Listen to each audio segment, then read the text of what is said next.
نحمده ونصلي على رسوله الكريم أما بعد فأعوذ بالله من الشيطان الرجيم بسم الله الرحمن الرحيم رب اشرح لي صدري ويسر لي أمري واحلل عقدة من لساني يفقهوا قولي۔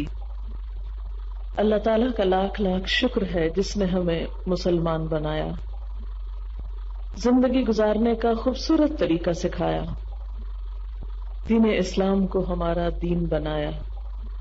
یہ دین جس کا نام اسلام ہے، اس کا مطلب کیا ہے؟ اسلام کس چیز کو کہتے ہیں؟ کیا صرف چند ریچولز کی ادائیگی یا کسی مخصوص شکل و صورت یا حال حلیے کا نام؟ اسلام ہمارا دین ہے، زندگی گزارنے کا طریقہ ہے، وے آف لائف ہے، جو صرف ہماری ظاہری زندگی سے تعلق نہیں رکھتا بلکہ ہمارے دل کی دنیا اور ہمارے اندر ہماری عادات، ہمارے اخلاق، ہمارے معاملات، ان سب سے متعلق ہے۔ لیکن عام طور پر جب ہم دین کا نام لیتے ہیں تو ہم چند ریچولز کے بارے میں سوچتے ہیں، اور جب وہ ادا کر لیتے ہیں تو ہم اس خوش فہمی میں مبتلا ہو جاتے ہیں کہ ہم بہت پکے سچے مسلمان ہیں۔ جب بہت زیادہ توجہ دین کے ظاہری پہلو پر ہونے لگتی ہے تو بسا اوقات اپنا آپ بھی فراموش ہونے لگتا ہے۔ یہ سوچنے کا موقع کم ہی ملتا ہے کہ ہمارے اندر کی حالت کیا ہے، ہمارے دل کی حالت کیا ہے، ہمارے لوگوں کے ساتھ معاملات کیسے ہیں، ہمارا اخلاق کیا ہے۔ اللہ تعالیٰ نے تو یہ دین ہمیں اس لیے دیا تھا، اسلام اس لیے دیا تھا کہ ہم واقعی اندر سے بھی پرامن ہو، ہماری زبان بھی پرامن ہو، ہمارے گھر بھی پرامن ہو، اور جب یہ دنیا پرامن ہو تو دوسری دنیا بھی یعنی آخرت بھی پرامن ہو۔ دوسری دنیا میں اللہ تعالیٰ نے دو جگہ رکھی ہیں، ایک کا نام جنت ہے اور ایک کا نام جہنم ہے۔ جنت اللہ تعالیٰ کا انعام ہے اور جہنم اللہ تعالیٰ کی طرف سے ملنے والی سزا ہے۔ جنت جو اللہ تعالیٰ کا انعام ہے، بہت خوبصورت، بلند ترین اور نہایت عمدہ جگہ ہے۔ اس کا اہل بننے کے لیے، اس میں داخل ہونے کے لیے خود کو کوالیفائی کرنے کی ضرورت ہے، ایک خاص کوالیفیکیشن کی ضرورت۔ جب تک انسان کے اندر وہ کوالیفیکیشن نہیں، وہ اس جگہ کا اہل نہیں۔ مثال کے طور پر دنیا میں بھی اگر آپ کسی اچھے ادارے میں، کسی اچھے انسٹیٹیوٹ میں، کسی اچھی یونیورسٹی میں داخلہ لینا چاہتے ہیں تو اس کے لیے آپ کو کچھ بیسک کوالیفیکیشن کی ضرورت پیش آتی۔ اگر آپ کے پاس وہ کوالیفیکیشن نہ ہو تو آپ اپنی مرضی کے، اپنی پسند کے ادارے میں، انسٹیٹیوٹ میں داخلہ نہیں لے سکتے، اور پھر کس پہ اکتفا کرتے ہیں؟ جو مل جائے بس گزار دیتے ہیں۔ تو بات یہ ہے کہ جنت کا سکون، جنت کا انعام، جنت کی خوشی اس شخص کا مقدر ہے، اس شخص کا حصہ ہے، اس شخص کا حق ہے جو خود کو کوالیفائی کرے، اس کا اہل ثابت کرے۔ جسے دنیا میں ایک اچھی جاب کے لیے کچھ امتحان پاس کرنے پڑتے ہیں، کسی بلند مقام یا مرتبے تک پہنچنے کے لیے انسان کو کچھ منزلیں طے کرنی پڑتی ہیں، اسی طرح اس بلند جگہ تک پہنچنے کے لیے بھی کچھ مرحلے طے کرنے پڑتے ہیں۔ وہ مرحلے صرف اپنی ذاتی زندگی میں کچھ عبادت اور کچھ کام کر کے نہیں طے ہوتے یا ان کو پار نہیں کیا جا سکتا۔ اس کے لیے ضروری ہے کہ وہاں تک پہنچنے کے لیے جتنی بھی سیڑھیاں چڑھنا ہے وہ سب چڑھ جائیں، جتنے بھی مختلف پرچوں میں پاس ہونا ہے وہ سب پاس کریں. جہاں تک عبادات کا تعلق ہے، اکثر لوگ فکر مند ہوتے ہیں کہ میرا کیا بنے گا، میری نمازیں پوری نہیں، میرے روزے پورے نہیں، وغیرہ وغیرہ. لیکن جب انسانوں کو حق دینے کی بات آتی ہے، انسانوں کے ساتھ معاملہ کرنے کی بات آتی ہے، تو عام طور پر ہمیں احساس بھی نہیں ہوتا کہ ہم کیا کر رہے ہیں. اور اکثر ہوتا یہ ہے کہ جب بھی کسی کے ساتھ کوئی معاملہ بگڑتا ہے، کوئی تعلق خراب ہوتا ہے، تو ہم صرف دوسرے کو بلیم کر کے، دوسرے پر کچھ الزام تراشی کر کے خود کو سچا ثابت کر لیتے ہیں. انسانوں کے سامنے سچا ہو جانے سے انسان سچا نہیں ہو سکتا. ہماری خیر اور بھلائی اس میں ہے کہ ہم اپنی غلطیوں کو خود دیکھنے والے بنے، اپنی کوتاہیوں پر خود نظر رکھنے والے بنے. اگرچہ دوسرے لوگ ہماری کوتاہیاں دیکھتے ہیں، لیکن بسا اوقات اتنی جرأت نہیں رکھتے کہ ہم کو بتا سکیں، اور اگر وہ جرأت رکھیں بھی تو ہم اتنی جرأت نہیں رکھتے کہ ان کو ایکسپٹ کر سکیں. ہم میں اتنا ضرف نہیں ہوتا کہ ہم اس کو برداشت کر سکیں. لہذا نتیجہ کیا ہوتا ہے کہ ہم دنیاوی اعتبار سے بھی اپنی غلطیوں کو نہ مان کر خسارے میں رہتے ہیں، گھاٹے میں رہتے ہیں، اور آخرت کے اعتبار سے بھی، کیونکہ وہاں تو نہ دوستی کام آئے گی، نہ رشتہ داری کام آئے گی، نہ ہی مال کام آئے گا، نہ شکل و صورت کام آئے گی، نہ دنیا کی ڈگریاں کام آئیں گی. یوم لا ينفع مال ولا بنون الا من اتى اللہ بقلب سلیم. جس دن مال اور بیٹے کام نہیں آئیں گے مگر جو شخص اللہ کے پاس سلامت دل لے کر آیا، قلب سلیم لے کر آیا. اللہ تعالیٰ قلب سلیم کے علاوہ کوئی اور دل ایکسپٹ نہیں کریں گے، قبول نہیں کریں گے. اور پھر نبی صلی اللہ علیہ وسلم نے بھی فرمایا کہ ان اللہ لا ينظر الى صورکم واموالکم ولکن ينظر الى قلوبکم واعمالکم. اللہ نہ تو تمہاری شکل و صورت دیکھتا ہے، نہ تمہارے مال دیکھتا ہے، وہ تو تمہارے دل دیکھتا ہے اور تمہارے اعمال دیکھتا ہے. تو اس سے کیا پتہ چلتا ہے کہ پہلی دو چیزیں اللہ کے ہاں کوئی اہمیت نہیں رکھتی کہ کون کس شکل کا ہے اور کون کتنا مالدار ہے، کیونکہ شکلیں بھی اس نے ہمیں دی ہیں اور مال بھی اسی کا دیا ہوا ہے. اس میں ٹھیک ہے انسان کچھ کوشش کرتا ہے، لیکن کوششیں بھی تبھی برابر ہوتی ہیں، فروٹفل ہوتی ہیں جب اللہ کا اذن ہوتا ہے. اور دوسری طرف جو چیزیں چاہیے جو اللہ کو دکھانے کے لیے ہمیں پیش کرنی ہے وہ دو ہیں، اندر کا دل اور باہر کے اعمال. اور یہ دونوں آپس میں جڑے ہوئے ہیں، یہ الگ الگ نہیں ہیں. اگر ہمارا دل خوبصورت ہوگا تو اعمال خود بخود خوبصورت ہوتے جائیں گے. اس لیے جب تک اندر اچھا نہیں اس وقت تک باہر اچھا ہو نہیں سکتا. کیونکہ باہر اگر وقتی طور پہ ہم کچھ خول چڑھا بھی لیں تو وہ زیادہ دن نہیں چڑھا رہ سکتا، یا زیادہ دیر نہیں چڑھ سکتا، وہ بالآخر ٹوٹ کے اتر کے رہتا ہے. تو بجائے اس کے کہ ہم کوئی لبادہ اوڑے یا اپنے اوپر کوئی خول چڑھائے نیکی اور پاک دامنی کا، اللہ تعالیٰ نے اس کے لیے نسخہ کیا بتایا کہ تقوی اندر پیدا کرو. جب اندر پیدا ہو جائے گا، جیسے ایک بیج زمین کے اندر چلا جائے گا تو صرف جڑیں نہیں بنے گی، پھر وہ پودے کی شکل میں باہر بھی آئے گا. اس لیے ہم سب کو جس چیز کی اصلاح کی ضرورت ہے وہ کیا ہے؟ اندر. اس کی طرف توجہ زیادہ دینے کی ضرورت ہے. اس کا یہ مطلب نہیں کہ باہر غیر اہم ہے، لیکن اندر کی طرف جو دھیان دے سکتا وہ ہم خود ہی دے سکتے ہیں اپنی طرف. اس لیے کہ ہم میں ہر ایک اپنے دل کو خود دیکھ سکتا ہے، کوئی اور نہیں دیکھ سکتا. مثلا اس وقت میری نیت کیا ہے، میں یہ باتیں کیوں بول رہی ہوں، میرا اندر کیا جذبہ ہے، کیا خواہش ہے، آپ کو کیا معلوم؟ کہ مجھے خود معلوم ہے نا. اسے آپ کیسے درست کر سکتے ہیں جب تک میں خود اپنے آپ کو درست نہ کروں، یا اس کی نیت نہ کروں، یا اس کے لیے احساس نہ کروں. اسی طرح یہ کہ باہر کا تو سب کو نظر آتا ہے، اس لیے ہمیں فکر بھی ہوتی ہے کہ جلدی صاف کریں خود کو. اندر کا کسی کو نظر نہیں آتا، اس لیے فکر بھی نہیں ہوتی، کسی کو کیا پتا، اس لیے اس کے ہم نظر انداز کیے رکھتے ہیں، اگنور کر دیتے ہیں. اچھا پھر کر لیں گے، پھر صحیح.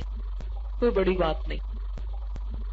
ہم سب کو اس چیز کے لیے جہاں دعا کرنی ہے وہاں کوشش بھی کرنا ہے. چند باتیں کر کے ساری کوشش تو نہیں ہو سکتی، لیکن کچھ باتیں ایسی ہیں کہ جن کی یاد دہانی ہو سکتی ہے، اور اس یاد دہانی کی وجہ سے شاید ایک قدم آگے کو اٹھ جائے اور کچھ فائدہ ہو جائے. تو آئیے دیکھتے ہیں کہ ہم اپنے اندر وہ کون سی بنیادی خوبی پیدا کریں، وہ کون سی بنیادی خصوصیت پیدا کرنے کی کوشش کریں کہ جس کے بعد باقی چیزیں اندر آنے میں آسانی ہو جائے. انسان کے اعمال کو جو چیز اصلاح کی طرف لے جاتی ہے وہ انسان کی طبیعت کے اندر ٹھہراؤ ہے، غور و فکر کی صلاحیت ہے، صبر ہے، انتظار ہے. لیکن یہ ساری چیزیں بظاہر کچھ مشکل لگتی ہیں کہ شاید ان کا پیدا کرنا بہت مشکل ہے. لیکن بات یہ ہے کہ اللہ تعالیٰ نے کسی ایسی چیز کا ہم سے مطالبہ ہی نہیں کیا کہ جو ہم کر نہ سکتے ہوں یا جو ہو نہ سکتا. دین کے نام پر اس نے جو کچھ ہم سے ڈیمانڈ کیا ہے وہ سب وہ ہے جو ہم کر سکتے ہیں، ہمیں کرنا چاہیے، جو ہماری ضرورت ہے، جس کے بغیر کامیابی ہو نہیں سکتی. دل کے اندر ایمان کا بیج ڈالنے کے لیے بھی نرمی چاہیے. بالکل ایسے ہی جیسے اگر ایک زمین نرم ہوگی تو کیا ہوگا، اسی میں بیج اگے گا. اور اگر زمین نرم نہ ہو تو بیج اندر ہی نہیں جائے گا. جب اندر ہی نہیں جائے گا تو اگے گا کیا اس سے. اسی طرح اگر دل نرم نہ ہو، مزاج کے اندر نرمی نہ ہو، اللہ کی بات، بندوں کی نصیحت، کوئی بھی خیر خواہی کی بات اندر جاتی ہی نہیں. اور جب جاتی نہیں تو وہاں سے کچھ مزید گرو بھی نہیں کرتا، کچھ خیر باہر بھی نہیں آتا. تو گویا دلوں کو نرم کرنے کی ضرورت ہے. دلوں کو نرم کرنے کا بہترین نسخہ کیا ہے؟ اللہ کا کلام ہے، اللہ کی کتاب ہے. آپ صلی اللہ علیہ وسلم نے فرمایا تھا کہ دلوں کو زنگ لگ جاتا ہے، اور اس زنگ کے دور کرنے کا جب آپ سے طریقہ پوچھا گیا تو آپ نے 2 نسخے بتائے. ایک تو یہ کہ قرآن کثرت سے پڑھو، اور دوسرا موت کو یاد کیا کرو.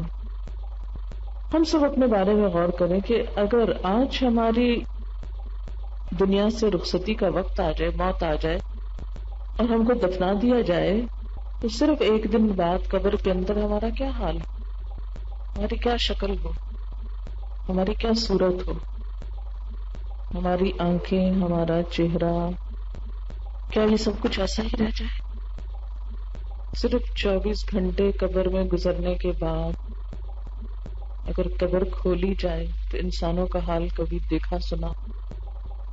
ہاں، ایک چیز وہاں بھی بچاتی ہے اور وہ ایمان ہے، عمل صالح ہے، جو قبر کو بھی پھر چھیڑنے نہیں دیتی کہ نہیں، اس بندے کے جسم کو بھی کچھ نہیں کرنا. وہ شہادت کی موت ہے، وہ اللہ کے راستے میں جان دینا ہے. پھر زمین کو بھی ہمت نہیں پڑتی کہ ایسے انسان کے جسم کو چھیڑے.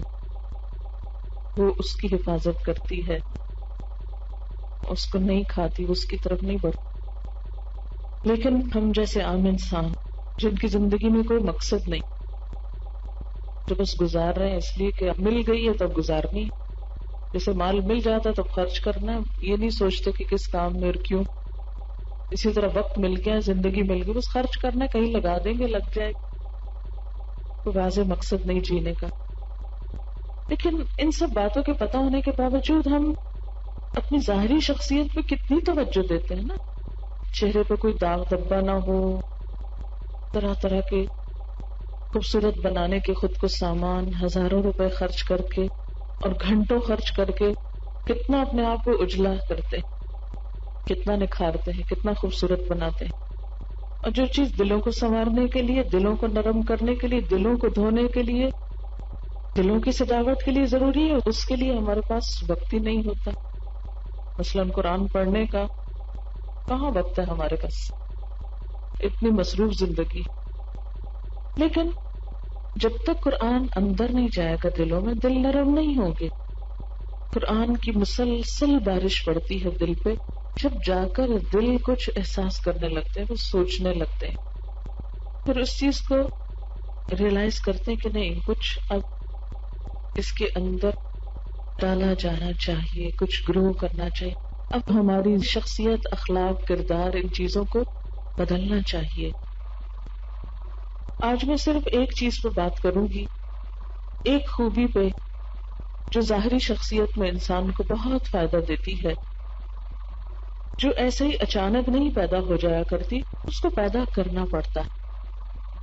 آپ یوں سمجھیے کہ ایمان ایک بیج ہے جو دل کے اندر ڈالا جاتا ہے، اور جب دل کے اندر وہ چلا جاتا ہے اور اس کو ایک اچھا ماحول دل میں مل جاتا ہے گرو کرنے کے لیے، تو جو کچھ پھر باہر آتا ہے وہ انسان کا اخلاق اور معاملات کی شکل میں نظر آتا ہے.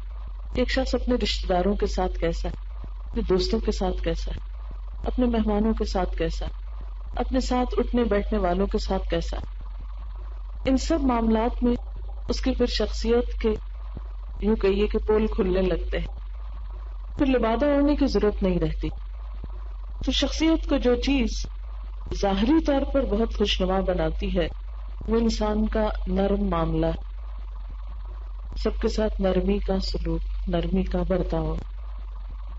اس کے بارے میں نبی صلی اللہ علیہ وسلم نے فرمایا، جس کو نرمی سے اس کا اپنا حصہ مل گیا، اسے دنیا اور آخرت کی بھلائی کا جتنا حصہ ملنا تھا وہ سارا مل گیا، اور جسے نرمی سے اس کا اپنا حصہ نہ ملا، وہ دنیا اور آخرت دونوں کی بھلائی سے جتنی اسے ملنی تھی محروم ہو گیا.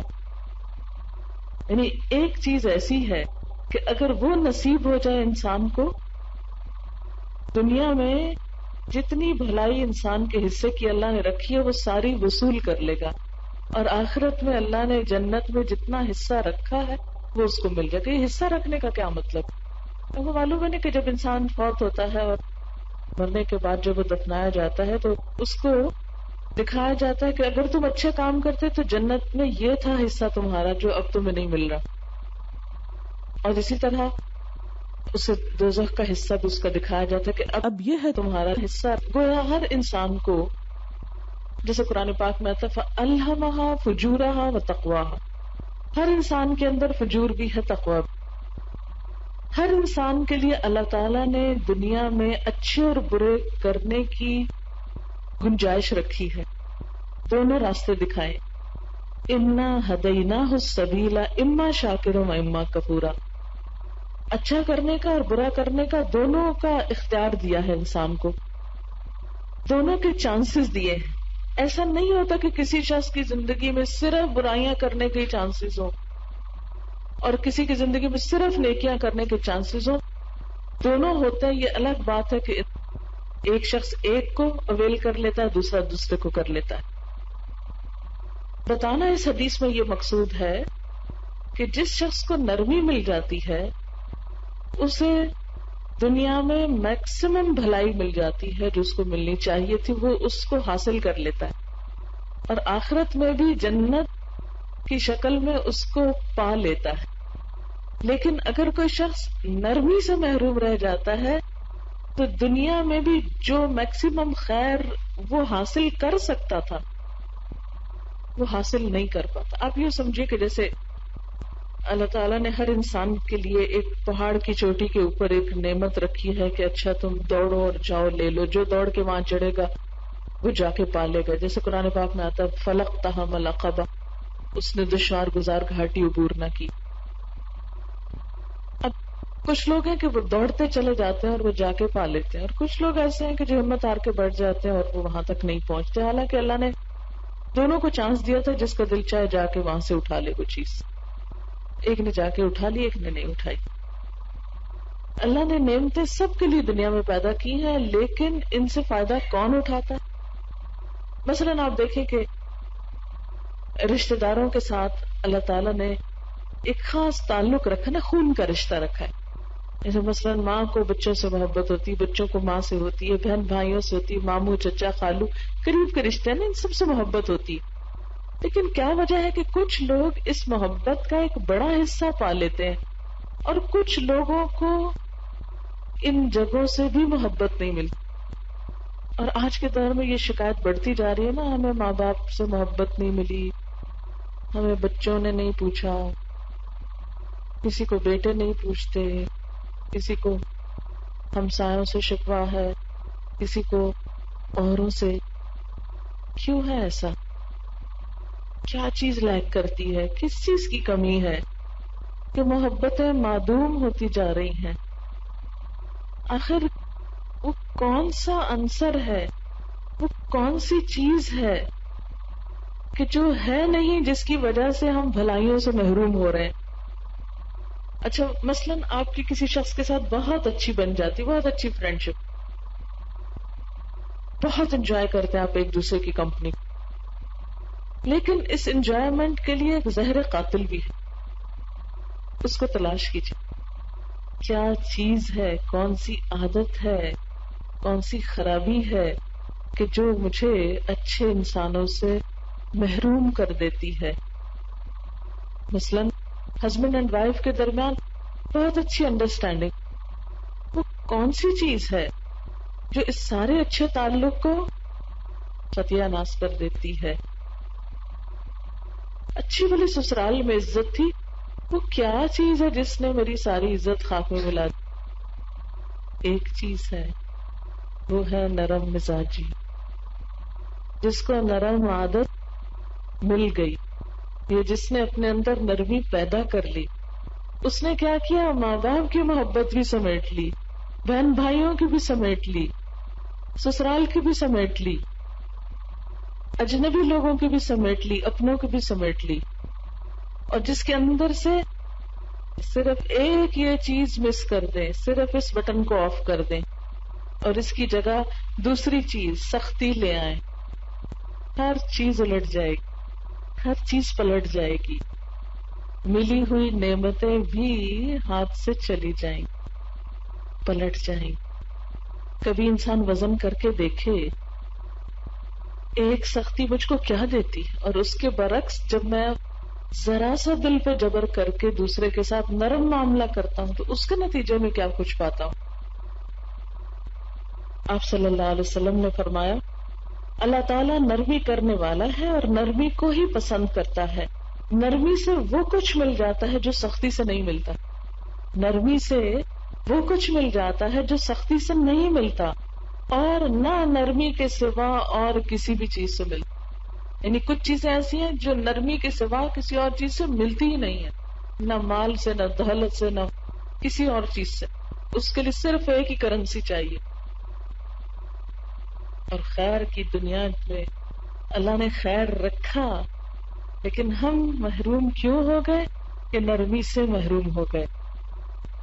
ایک اور روایت میں ہے، نبی صلی اللہ علیہ وسلم نے فرمایا حضرت عائشہ سے، نرمی اختیار کرو، سختی اور بے حیائی سے بچو، بے شک جس چیز میں نرمی ہوگی اسے شاندار بنا دے گی.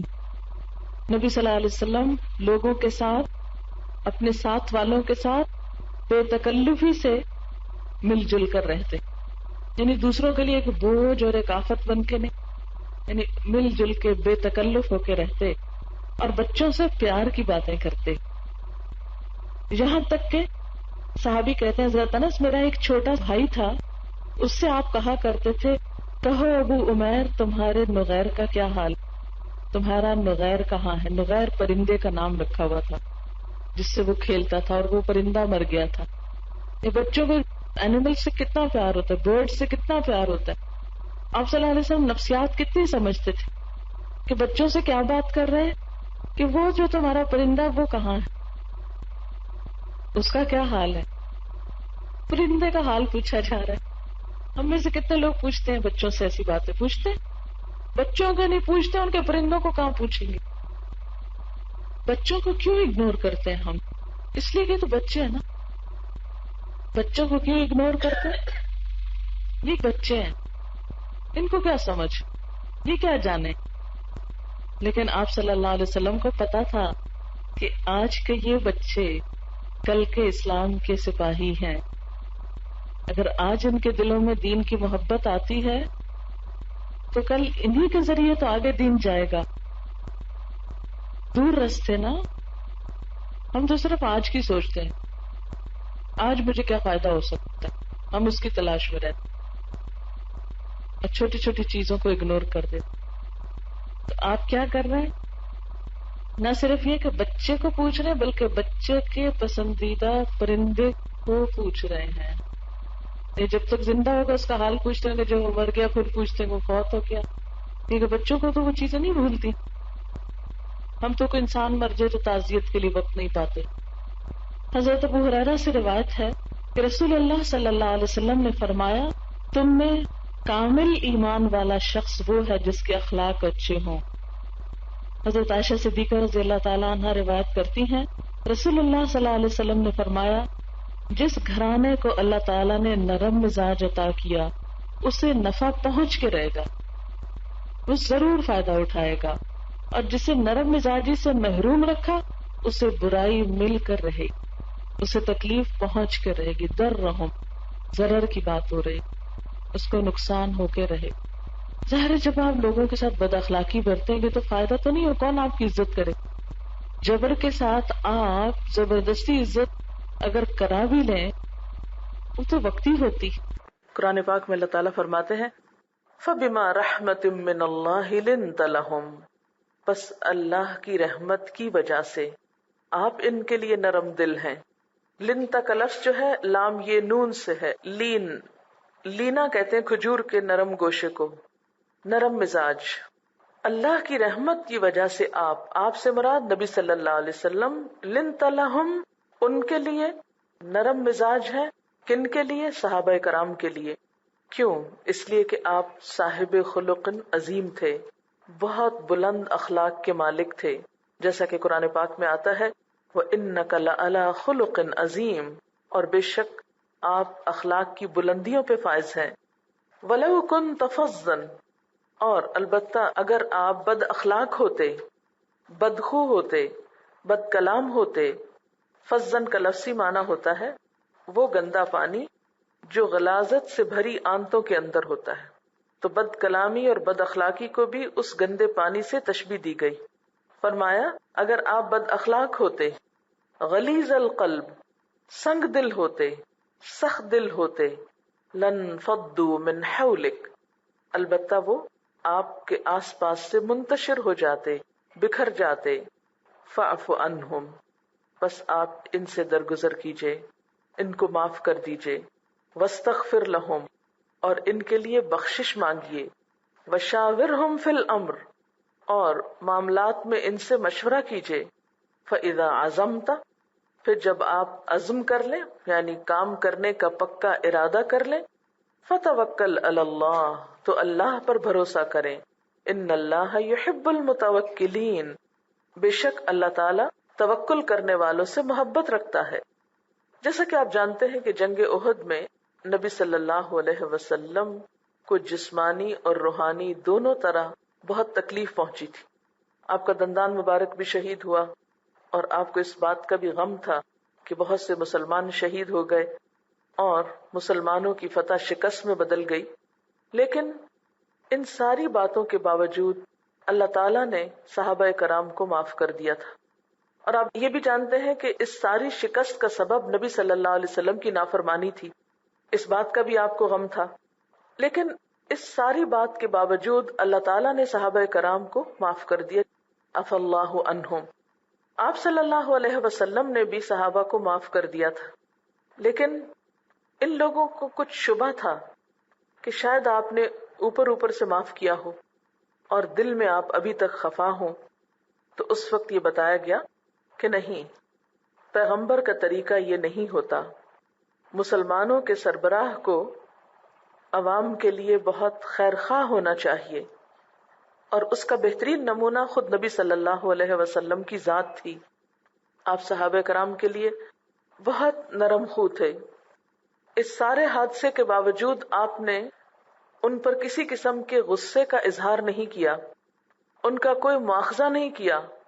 اس ساری ناکامی کے زخم کے باوجود انہیں کسی قسم کی کوئی سزا نہیں دی. بلکہ ان کو معاف کر دیا. فرمایا یہ دراصل اللہ کا آپ پر خاص کرم ہے کہ آپ کے دل میں ان لوگوں کے لیے جنہوں نے اتنی بڑی غلطی کی، ان کے لیے نرمی ہے، ان کے لیے محبت ہے، ان کے لیے خیر خواہی ہے. یہ اللہ تعالیٰ کی خاص رحمت ہے آپ پر کہ آپ ان کے لیے نرم دل ہیں. اور اگر آپ سنگ دل ہوتے تو یہ سب آپ کے آس پاس سے چلے جاتے. آپ جانتے کہ صحابہ کرام حضور صلی اللہ علیہ وسلم پر اپنی جان نچھاور کرتے تھے، آپ سے بے پناہ محبت کرتے تھے. اس کی وجہ کیا تھی؟ آپ ان میں کوئی مال تقسیم نہیں کرتے تھے، اور خصوصاً جنگ بدر اور احد کے موقع پر تو ابھی اتنا کچھ تھا بھی نہیں مسلمانوں کے پاس. تو یہ محبت کسی دنیاوی مفاد کی وجہ سے نہ تھی، اس کے پیچھے نبی صلی اللہ علیہ وسلم کی خصوصی شفقت، رحمت، ہمدردی اور خیر خواہی تھی. اور فرمایا کہ یہ سب کچھ آپ کے اندر کس وجہ سے ہے؟ اللہ کی خاص رحمت کی وجہ سے. تو گویا کسی بھی انسان پر یہ اللہ کا بہت بڑا فضل ہوتا ہے کہ اللہ تعالیٰ اس کو نرم دلی عطا کرے، اس کے اندر دوسروں کے لیے بھلائی اور دوسروں کا درد ہو. پھر فرمایا فاعف عنہم، ان کو معاف کر دیجئے. اور نہ صرف یہ کہ ان کو معاف کر دیجئے بلکہ واستغفر لہم، اللہ تعالیٰ سے ان کے لیے بخشش کی دعا بھی کیجئے. یعنی جو قصور ان سے ہو گیا ہے اس کے لیے اللہ تعالیٰ سے ان کی بخشش کی دعا کیجئے یا استغفار کیجئے. وشاورہم فی الامر، یعنی نہ صرف یہ کہ معاف کرے اور دعا مانگے بلکہ اس کے علاوہ آئندہ ان سے مختلف کاموں میں مشورہ بھی کرتے رہیں. یعنی جیسے جنگ احد سے پہلے آپ کا ان کے ساتھ معاملہ تھا، جنگ احد کے بعد بھی آپ کا معاملہ ویسا ہی رہے. اس ساری غلطی کے باوجود آپ کے رویے میں کوئی فرق نہ آئے. یہاں یہ بات پتہ چلتی ہے کہ مسلمانوں کے سربراہ کو کیسا ہونا چاہیے. یہاں بھی دراصل لیڈرشپ کوالٹیز کا پتہ چلتا ہے. اور وہ کوالٹیز کیا ہیں؟ کہ جو شخص لوگوں کی رہنمائی کر رہا ہو اس کے دل میں کسی کے لیے نفرت، بغض، حسد اور کینہ نہیں ہونا چاہیے. حتیٰ کہ اس وقت بھی نہیں ہونا چاہیے جب اس کے ساتھیوں یا فالوورز کی طرف سے کوئی بڑی غلطی ہو جائے. یعنی بڑی سے بڑی غلطی ہونے کے باوجود بھی دل میں کوئی میل اور کدورت نہیں رکھنی چاہیے بلکہ دوسروں کو معاف کر دینا چاہیے اور ان کے ساتھ اسے ویسا ہی رویہ رکھنا چاہیے جیسا اس غلطی سے پہلے کا ہو. پھر آپ دیکھیے کہ اس سب کا حکم اللہ تعالیٰ خود بھی دے رہے ہیں نا. آپ اپنے آپ کو اس جگہ پر رکھ کر دیکھیں کہ اگر کوئی آپ کی بات نہ مانے اور اس بات کے نہ ماننے کی وجہ سے کوئی بہت بڑا نقصان ہو جائے تو آپ کا رویہ اس کے ساتھ کیا ہوگا. اپنے بچوں کا ہی سوچ لیجیے، کیونکہ ہم خواتین عموماً لیڈرز ہیں اپنے گھروں میں. جیسے کہ حضور صلی اللہ علیہ وسلم نے بھی فرمایا کہ والمرأة راعیۃ فی بیت زوجہا، کہ عورت اپنے شوہر کے گھر میں نگران ہے. پھر آپ دیکھیے کہ ایسے موقع پر آپ کیا کرتے ہیں. جب آپ اپنے بچوں کو کوئی کام کرنے کو کہیں، مثلا آپ نے کھانا بنانے کے لیے رکھا یا دودھ ابالنے کو رکھا اور آپ کو کوئی کام یاد آ گیا اور آپ اپنے بچی سے کہتے ہیں کہ دیکھو میں ٹیلی فون سننے کے لیے جا رہی ہوں، تم ذرا دودھ کا خیال رکھنا ابل نہ جائے. جب آپ واپس آتے ہیں تو وہ پوری طرح ابل چکا ہوتا ہے. اب اس سچویشن میں آپ کا رویہ کیا ہوتا ہے؟ غصہ آتا ہے نا، قدرتی طور پہ آتا ہے. اب اس غصے کو کس طرح ہینڈل کرنا ہے آپ کو ان آیات کی روشنی میں.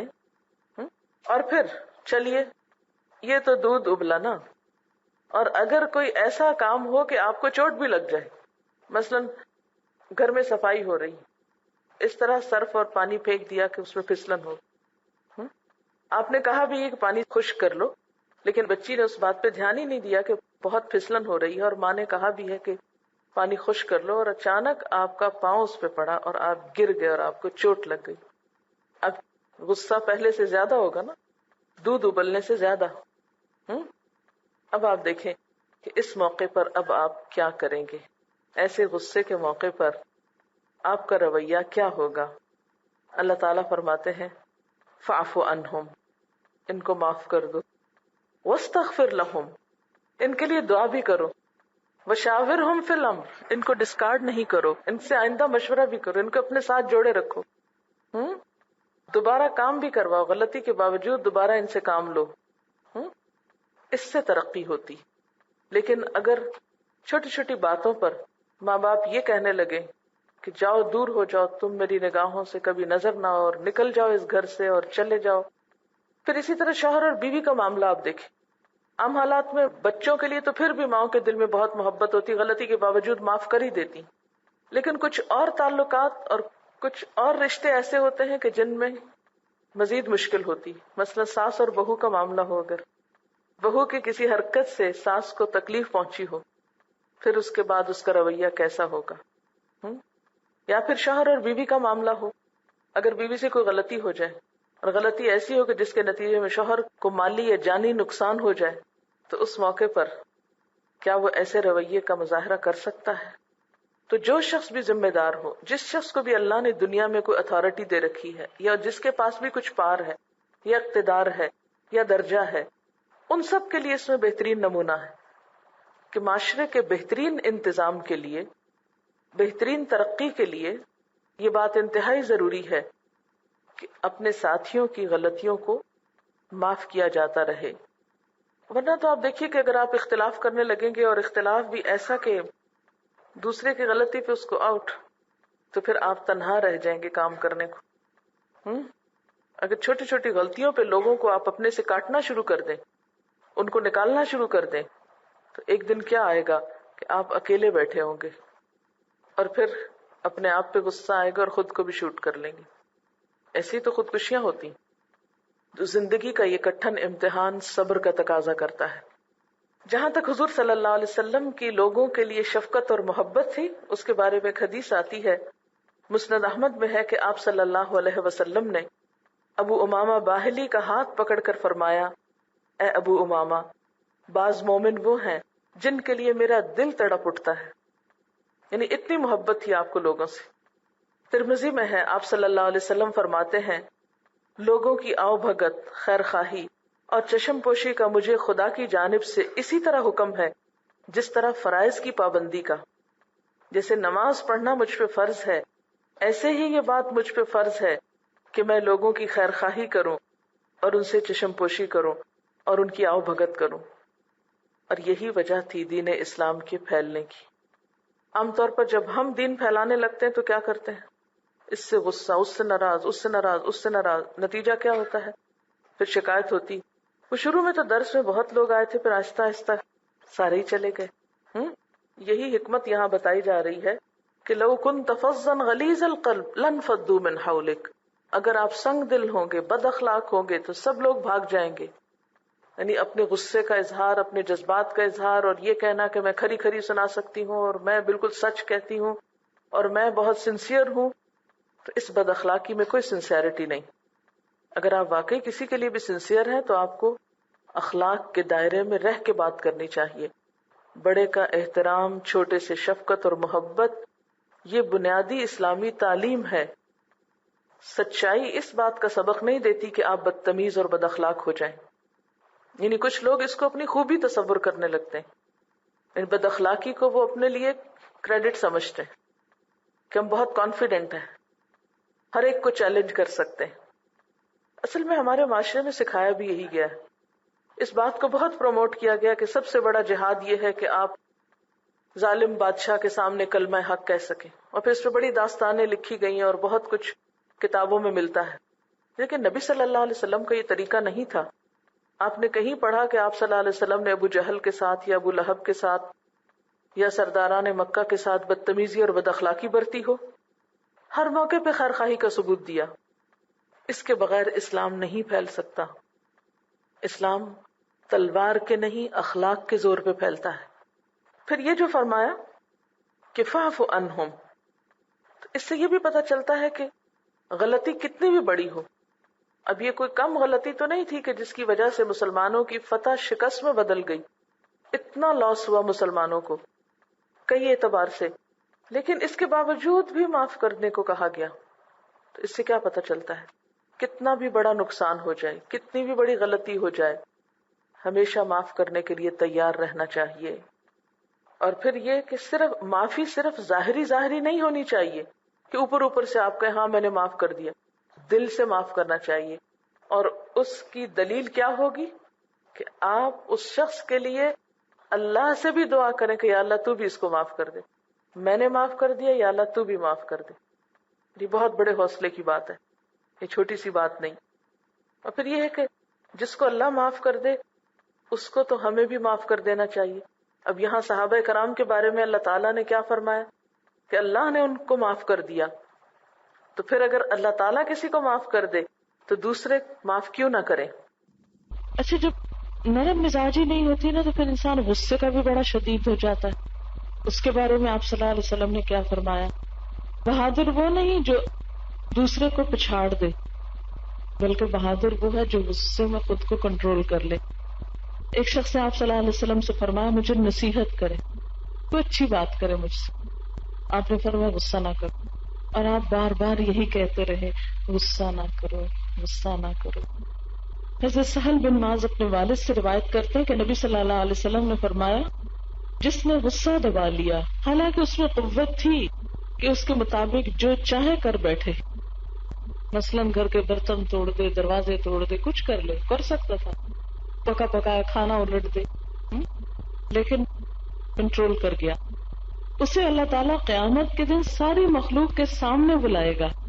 اللہ تعالیٰ ایسے شخص کو جو غصے کو کنٹرول کر گیا ساری مخلوق کے سامنے بلائے گا اور اسے اختیار دے گا کہ جون سی حور چاہے پسند کر لے، یعنی اپنی پسند کی جو بھی وہ اسے لے لے. ایک اور روایت میں ہے اللہ تعالیٰ اس کے دل کو اطمینان سے بھر دے گا.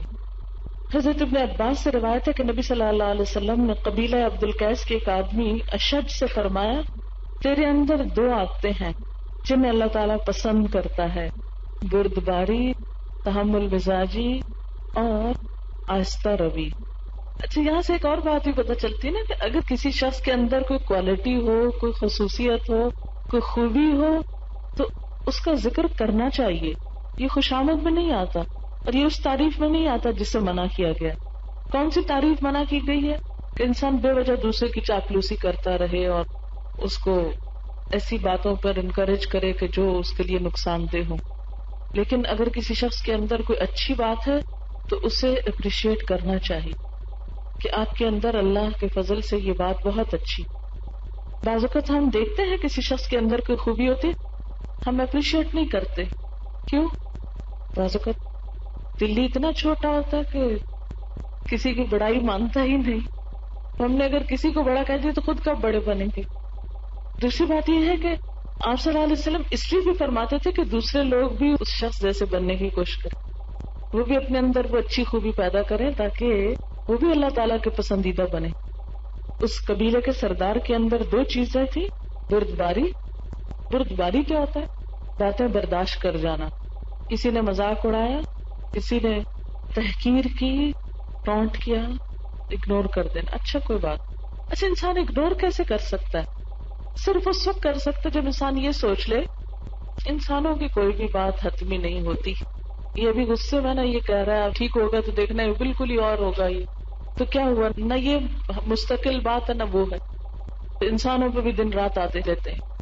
یہی لوگ آج اگر اچھا کہہ رہے ہیں کل یہی برا کہنے لگیں گے، پھر کل یہی اچھا دوبارہ کہنے لگے تو کیا ہوا؟ نہ اچھے کو مائنڈ کرو نہ برے کو کرو. چلنے دو، زندگی کا کارخانہ چل رہا ہے، چلتا جائے، اپنا کام کرو. ہم اس بات کی کتنی فکر کرتے ہیں کہ لوگ ہمارے بارے میں کیا اوپینین رکھتے ہیں. کبھی اس بات کی فکر ہے کہ اللہ تعالیٰ ہمارے بارے میں کیا سوچتے ہیں؟ جس دن یہ فکر لگ جائے نا کہ ہم اللہ کی نظر میں کیسے لگتے ہیں تو سب بھول گئے کہ لوگ ہم کو کیا کہتے ہیں. پھر لوگوں کی تعریفیں اور لوگوں کی تنقیدیں کچھ بھی اہم نہیں رہتی. پھر انسان کو یہ ہوتا ہے کہ میں وہ کر لوں جس سے واقعی میری بات بن جائے. تو یہ چند باتیں تھیں جو اپنے آپ کو بھی یاد کرانی تھی اور آپ کو، کیونکہ ہم سب کو اس کی ضرورت ہے بار بار یاد کرنے کی. اللہ کرے کہ ہمارے اندر یہ چیز آ جائے، اور اگر تھوڑی ہے تو زیادہ ہو جائے، کہ ہم تحمل مزاج ہوں، نرم مزاج ہوں، دوسروں کی کمی کوتاہی کو معاف کرنے والے ہوں، دوسروں کے عیب پہ پردہ ڈالنے والے ہوں، دوسروں کی اچھائی پہ نظر رکھنے والے ہوں. دوسروں کی بھلائیوں کو انکریج کرنے والے ہوں، ان کے اندر کی اچھی عادتوں کو ابھارنے والے ہوں، اور دوسروں کی خطاؤں کو معاف کرنے والے۔ اگر انسان چاہتا ہے کہ واقعی جنت کی بستی میں جا کے جگہ ملے، اس بستی کا مکین ہو، تو پھر اس کے لیے کوالیفائی کرنا، پھر وہ روک لیا جائے گا دروازے پہ، اور پھر دیکھا جائے گا کہ ہاں واقعی تم سوٹ کرتے اس مجلس میں جانے۔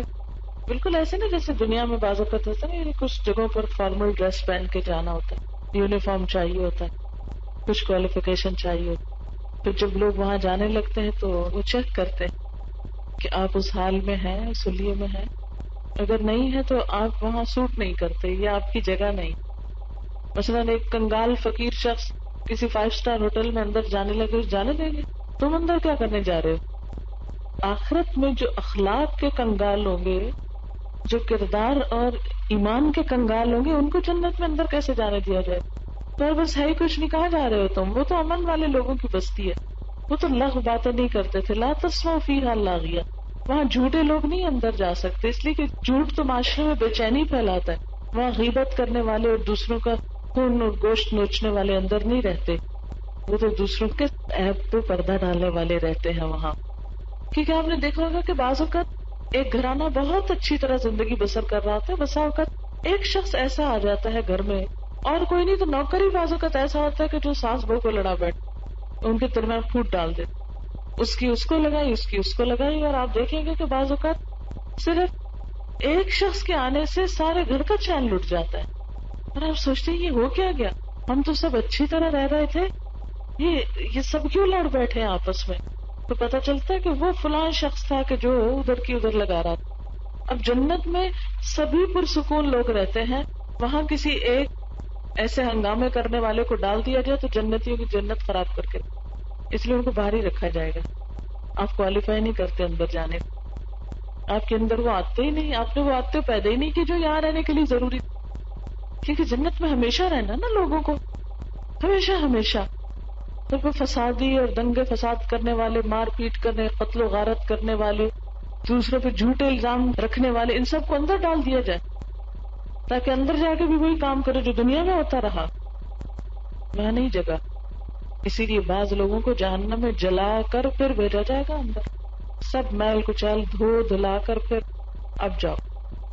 صحیح بخاری کی حدیث کہ کچھ لوگوں کو جنت میں جانے سے پہلے جہنم میں ڈالا جائے، اور ان کی جو ایسی عادتیں ہیں، یعنی جو بھی گناہ کیے ہوں گے ان کو سزا دی جائے گی۔ اس پھر نہر ہے ایک جنت کی جس کو نہر الحیات کہتے ہیں، اس کا پانی ان پہ ڈالا جائے گا، پھر وہ دوبارہ نئے سرے سے بنیں گے، پھر ان کو کہے گا اب چلو اندر۔ اب دیکھیں کہ دنیا میں اچھا انسان بننے کے لیے خود کو جلانا پڑتا ہے نا، اندر سے مارنا پڑتا ہے، خود کو خود مارنا پڑتا ہے اندر سے۔ غصہ آگ سے ہے، تو جو انسان غصہ ضبط کرتا ہے وہ آگ میں جلتا ہے نا ایک دفعہ، تو وہ تاپ پیستا ہے انسان، تو اندر سے تو جل ہی رہا ہوتا ہے نا، اسی لیے کہا پانی پی لو تاکہ آگ ٹھنڈی ہو جائے اندر۔ تو جو خود کو خود نہیں جلا سکتا نا، اس کے لیے پھر وہ جگہ رکھیے کہ ادھر آ کے تم کو ٹھیک کیا جائے، پھر تم اندر جانے کے قابل ہو۔ تم نے ایک اپنے اندر کی آگ کو باہر نکال کے ہر جگہ آگ لگا دی۔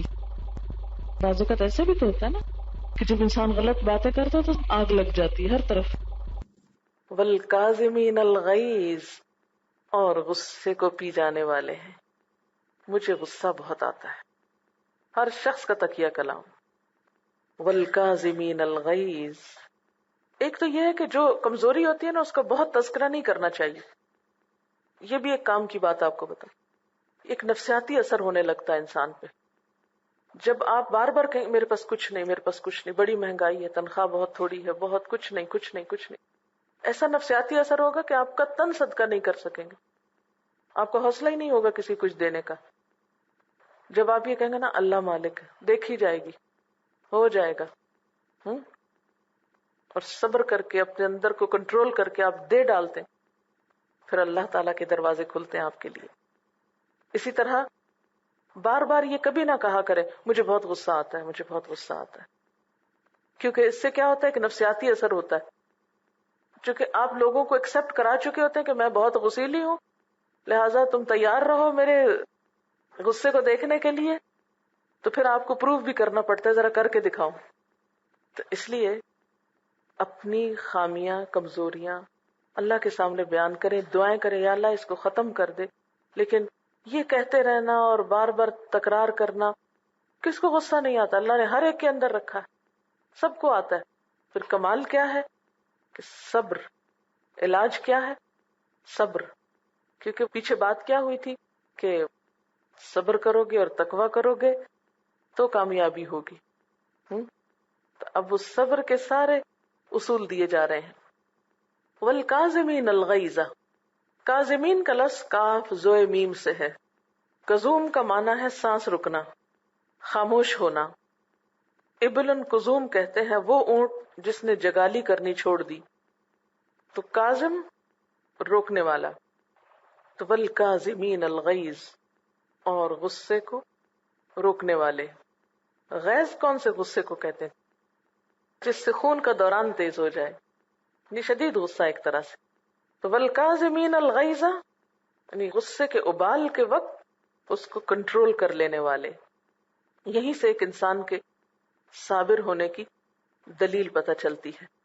اسی لیے نبی صلی اللہ علیہ وسلم نے فرمایا پہلوان وہ نہیں جو کسی کو پچھاڑ دے، بلکہ حقیقتاً پہلوان وہ ہے جو غصے کے وقت اپنے نفس پہ قابو رکھے، اپنے آپ کی باگیں کھینچ لے. اور اس کا فائدہ کیا ہے؟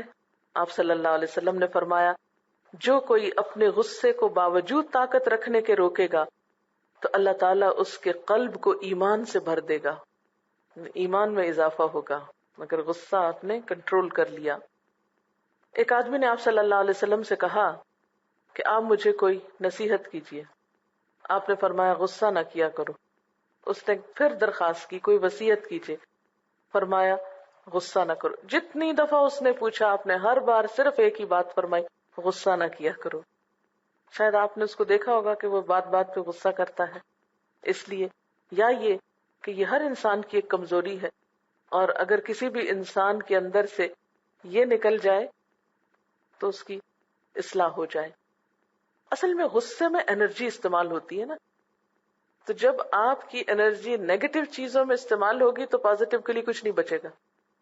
اسلام کا کمال یہ ہے کہ وہ انسان کی ایسی قوتوں کو چینلائز کرتا ہے اور صحیح ڈائریکشن پہ لگاتا ہے. آتا ہے غصہ، لیکن اس غصے کی قوت کو کسی اچھے کام میں لگاؤ تاکہ اس کا تمہیں دنیا اور آخرت میں فائدہ پہنچے. پھر آپ دیکھیے کہ غصہ عام طور پہ کس پہ آتا ہے؟ اپنے سے کمزور شخص پہ.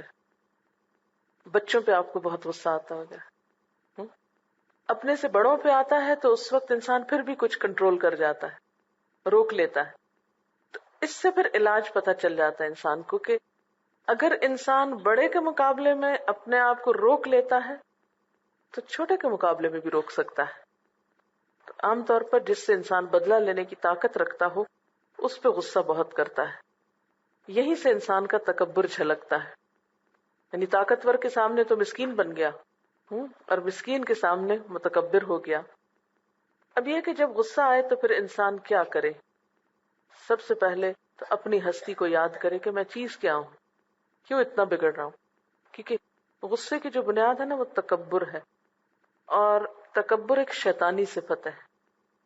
سب سے پہلے شیطان نے تکبر کیا تھا اور کہا تھا انا خیر منہ، میں انسان سے بہتر ہوں. تو جب انسان اپنے آپ کو کسی دوسرے سے بہت بہتر سمجھتا ہے تو اس وقت یہ کیفیت پیدا ہوتی. تو چونکہ غصے کا سبب انسان کی ایروگنس ہے، تکبر ہے، انا ہے، اور یہ چیز شیطانی عمل ہے، تو شیطان کو دور کرنے کے لیے سب سے پہلے تو اعوذ باللہ من الشیطان الرجیم پڑھے.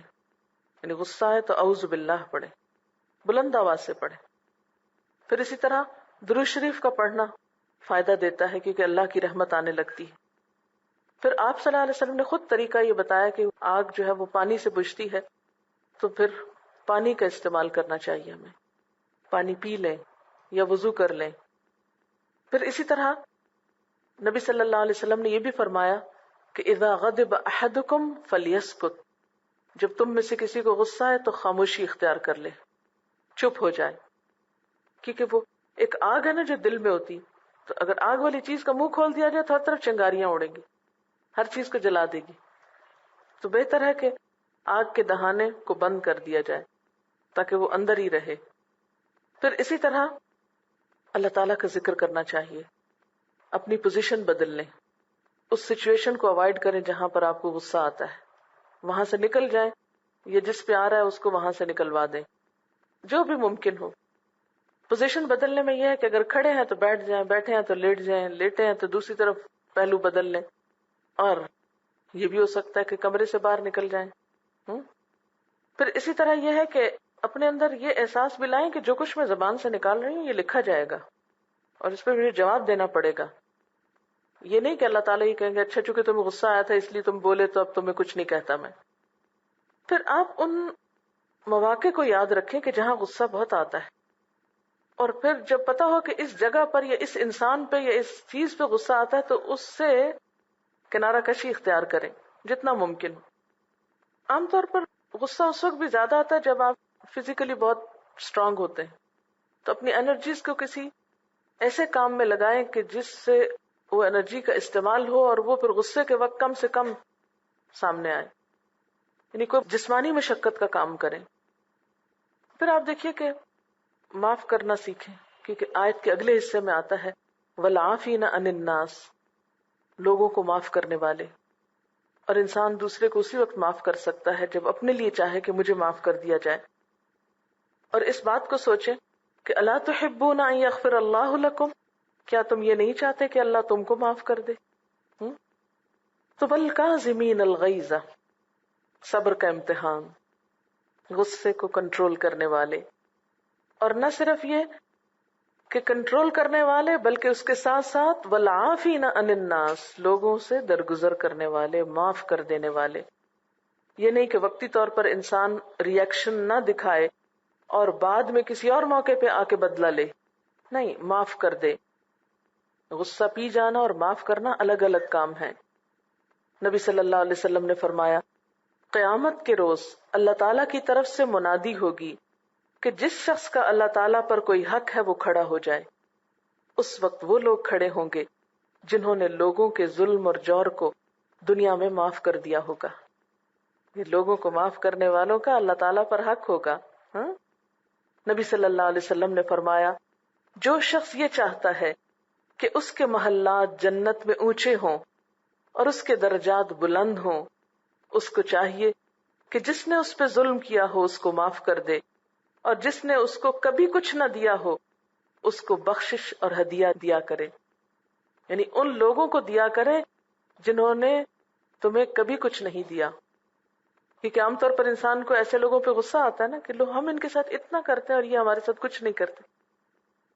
تو پھر اپنے آپ کو کنٹرول کرنا ہے نا، اور معاف کرنا. اور معاف کرنے کا طریقہ کیا ہے کہ ایسے لوگوں کو دیں، اور جس نے اس سے ترک تعلق کیا ہو وہ اس سے ملنے میں پرہیز نہ کرے. یعنی جو بولنا نہ چاہے، جو بات نہ کرنا چاہے، انسان اس سے بات کرنا نہ چھوڑے بلکہ بات کرے، یہ مراد ہے. ہم عام طور پہ کیا کہتے ہیں، نہیں بولتا، اچھا نہ صحیح، ہم تو اس کی شکل نہیں دیکھنا چاہتے. تو ایسا نہ کہے. واللہ یحب المحسنین، اور اللہ محسنین سے محبت رکھتا ہے. محسن کون ہوتا ہے؟ جو اپنے غصے کو کنٹرول کر کے دوسرے کو معاف کر سکتا ہو. اس کے بارے میں ایک بہت دلچسپ واقعہ آتا ہے حضرت علی بن حسین کا. حضرت حسین کے بیٹے کا نام علی تھا، تو ان کا واقعہ ہے یہ، یعنی حضرت علی رضی اللہ تعالیٰ عنہ کے پوتے کا، کہ ایک دفعہ آپ کی ایک کنیز آپ کو وضو کرا رہی تھی کہ اچانک پانی کا برتن اس کے ہاتھ سے چھوٹ گیا اور آپ کے کپڑے گیلے ہو گئے. ذرا امیجن کریں نا کہ وضو کا پانی جا پڑے وضو کرنے والے پہ، تو پھر غصے کا حال کیا ہوگا. غصہ آنا طبعی امر تھا. کنیز کو خطرہ، تو اس نے فوراً ہی یہ آیت پڑھی والکاظمین الغیظ. یہ سنتے ہی وہ خاموش ہو گئے. کنیز نے دوسرا حصہ پڑھا والعافین عن الناس. فرمایا میں نے تجھے دل سے معاف کیا. وہ بھی بڑی ہوشیار تھی، کہنے لگی واللہ یحب المحسنین. کہا اچھا جاؤ میں تم کو آزاد کرتا ہوں. یعنی ایسے لوگوں کے ساتھ اچھا سلوک کرنا جو ہمیں غصہ دلاتے ہوں، یہ بہت مشکل کام ہوتا ہے، لیکن اسی سے معاشرے کے اندر ایک ہمدردی اور محبت کی فضا پیدا ہوتی. حضرت امام ابو حنیفہ کے بارے میں آتا ہے کہ ایک دفعہ ایک شخص نے ان کے منہ پر ان کو بہت برا بھلا کہا. ظاہر ہے کہ غصہ آنا تھا آپ کو، لیکن آپ پی گئے اور اس کو کچھ نہیں کہا. پھر گھر گئے اور جا کر کچھ مال و متاع لائے اور اس شخص کو کہنے لگے کہ جو کچھ تم نے اپنی نیکیوں میں سے مجھے دیا ہے اس کا بدلہ تو یہ بہت تھوڑا ہے، لیکن بہرحال یہ تمہاری نظر کرتا ہوں. وہ شخص اتنا شرمندہ ہوا کہ آپ سے معافی مانگی اور پھر آپ کا شاگرد بنا اور بہترین شاگرد ثابت ہوا. تو اس سے یہ پتہ چلتا ہے کہ خاص طور پر استادوں کو معاف کرنے والا ہونا چاہیے، یعنی غصے سے درگزر کرنا چاہیے، اور ایسے شاگرد جو غصہ دلانے کا سبب ہو ان کو معاف کر دینا چاہیے. معلوم نہیں ان کے اندر کون سا خیر ایسا نکل آئے جو استاد کے لیے صدقہ جاریہ بن جائے. لیکن بسا اوقات انسان جن سے توقع رکھتا ہے کہ یہ اچھا کام کریں گے، جب وہ غلط کام کرتے ہیں تو قدرتی طور پر غصہ زیادہ آتا ہے. ویسے میں نے کہا تھا نا کہ اپنے سے چھوٹوں پہ غصہ زیادہ آتا ہے، بچوں پہ، شاگردوں پہ، یا اور بیگرز وغیرہ پہ جو حیثیت رتبے میں آپ سے کم ہوتے ہیں، ان سے آپ کیسے بولتے ہیں. نوکروں پہ بہت غصہ آتا ہے. تو ایسے لوگوں کے ساتھ احسان کرنا کہ جو ہم پر کچھ زور نہ رکھتے ہوں، یہی دراصل محسن ہونے کی علامت ہے. اس لیے ہم سب کو صرف دکھاوے کا اچھا انسان نہیں بننا، حقیقی اچھا انسان بننا ہے، اور اس کے لیے مسلسل کوشش کرنی پڑتی، وہ کرتے رہنا. اور کبھی بھی غافل نہیں ہو سکتے کہ آپ یہ کہیں کہ نہیں اب تو میں اچھا بن گیا، اب تو کوئی ضرورت نہیں مزید کچھ کرنے. نہیں، کسی وقت بھی پھر پھسل سکتے ہیں. پہاڑ پہ چڑھتے چڑھتے سنبھل کے چڑھنا پڑتا ہے. ذرا سے غافل ہوئے نیچے آئے، کیا پتا کہاں سے پاؤں پھسل جائے. کبھی مطمئن ہو کے نہیں بیٹھ سکتے. ہاں، جو قدم اٹھائیں گے اوپر چڑھتے جائیں. اللہ تعالیٰ سے دعا ہے کہ اللہ تعالیٰ ہم کو باعمل مسلمان بنائے. وآخر دعوانا ان الحمد للہ رب العالمین. سبحانک اللہم وبحمدک نشہد ان لا الہ الا انت نستغفرک ونتوب الیک. والسلام علیکم ورحمۃ اللہ وبرکاتہ.